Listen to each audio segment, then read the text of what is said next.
আজকে রাখি পূর্ণিমা। সকালবেলা উঠেই দেখি ঝলমল করে রোদ্দুর বেরিয়েছে। কালকে তো বৃষ্টির জন্য জামা কাপড়গুলো কাচতেই পারিনি, তাই আজকে কেচে দিয়েছি অনেক জামা কাপড়।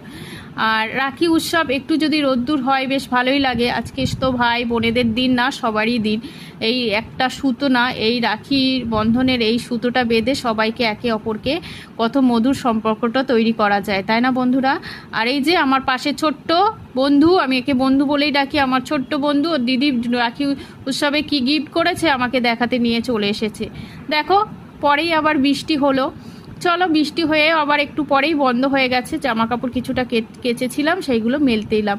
আজকে রাখি উৎসব, ভালো মন্দ রান্না বান্না হবে, কবজি ডুবিয়ে সবাই খাওয়া দাওয়া করবে, তাই না? আর এই যে আমি রেডি হচ্ছি, আমার ইউটিউবে 20K পরিবার আর আমার ফেসবুকে 9.7K পরিবার। তার সবাইকে আমি এই যে রাখি উৎসবে সবাইকে রাখি পরিয়ে সম্পর্কটা আরও গভীর করতে চাই। তা সবাইকে এই যে রক্তের সম্বন্ধ হলেই কি রাখি পরানো যায় তা না, সবাইকে রাখি পরানো যায়। তাই সবাইকে রাখি বেঁধে সম্পর্কটা আরও আমি গভীর করে নিতে চাই। চলো। আর এই যে আমার বন্ধু আমাকে দেখে, ছোট্ট বন্ধু আমাকে দেখে বলছে আমিও তোমার সাথে তোমাকে রাখি পরিয়ে তোমার আর আমার বন্ধুত্ব আরও গভীর করতে চাই। ঠিক আছে, চলো, টাটা। আমার ভিডিওটা তোমার কেমন লেগেছে?